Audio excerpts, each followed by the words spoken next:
Further and Facebook's role in it. Dennis Yu is the Chief Technology Officer for Blitz Metrics. Joining us now on set, an industry insider and expert. Good to have you with us to give some context to all of this. Let's talk about this situation. There are the users, us. There's Facebook, the company that we've all opted into. And then there's Cambridge Analytica that in turn use that data, personal data. Many people are upset about that, but here's the question. Who's to blame here? Is it a combination of all, or what are your thoughts? I think it's Facebook to blame for not educating the users about what's possible with data, because Cambridge Analytica could not have done the massive targeting and the massive psychographic profiling that they claim to do. What they did was they used Facebook in the way that it was intended, all the data that Facebook has to be able to build profiles, things that you and I can do for $1 a day to be able to push out our messages. The stuff about Cambridge using data that was from 3 or 4 years ago to upload to Facebook just isn't technically possible. So Facebook didn't educate us that that wasn't possible. It looks like they're hiding stuff and they're doing this PR cover-up, but Facebook's actually been doing the right thing this whole time. Interesting. What about the hashtag delete Facebook movement? George and I have been talking about what do we do, what do we do? Delete, not delete. Delete, not delete. Is that having an impact? I think that Facebook will lose 1 or 2% of their users. And it's going to be like, delete Uber, or it's going to be like United Airlines. Every 6 months something bad happens. But are people really stopping using the airline? People are still going to be on Facebook. They're going to get mad, but are they really going to leave? Their friends are there. All right, and look, there's the push now for more government regulation. We even hear from the CEO of Facebook that he seems to be open to it, as he told our Lori Siegel. Listen to this. We'll talk about it here on the other side. Given the stakes here, why shouldn't Facebook be regulated? I actually am not sure we shouldn't be regulated. I actually think the question is more, what is the right regulation, rather than yes or no, should it be regulated? What's the right regulation?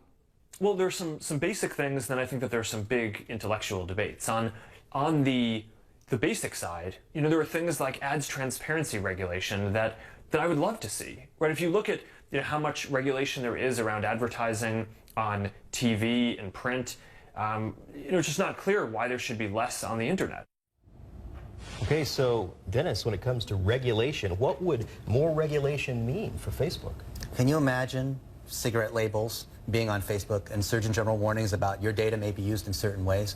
I don't think that really solves the problem. Look at what happened with Microsoft and the regulation they had 20 years ago about trying to bust up Windows. Of course, Facebook doesn't want to be regulated, so that's an impossible question for, Mark can't say, oh, I don't want to be regulated. Then it looks like he's, not being open. But at the same time, what's he going to do? Share his algorithms or share all the data that he has with regulators, right, with the government? So something has to happen. Something must be done, just like GDPR. But like he said, there's no clear answer. Speaking of algorithms, with all this data mining of me, I feel like with every little fingerprint, there's like algorithms swirling around my head. I mean, is it that bad? I mean, are they looking and breathing down our necks with everything we do?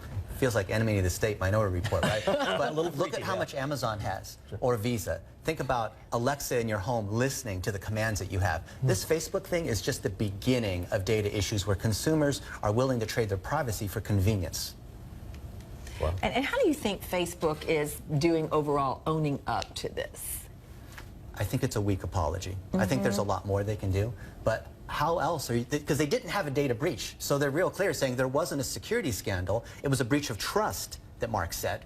So he really needs to educate the population, educate the media about what's going on with your data. The fact that fake news can spread, that grandma will see that claim that a celebrity died, or if you share this message that Bill Gates will give you $100, how do you combat that? That's the real problem.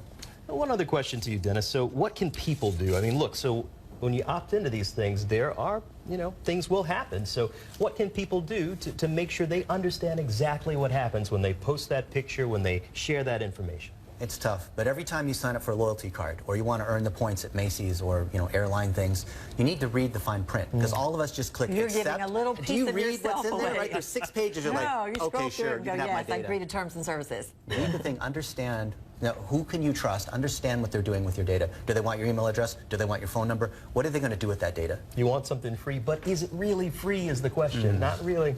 Dennis, thank you so much. We'll speak with you about it some more next hour, okay? Stick around with us, Dennis. Thank you. Well, it could be the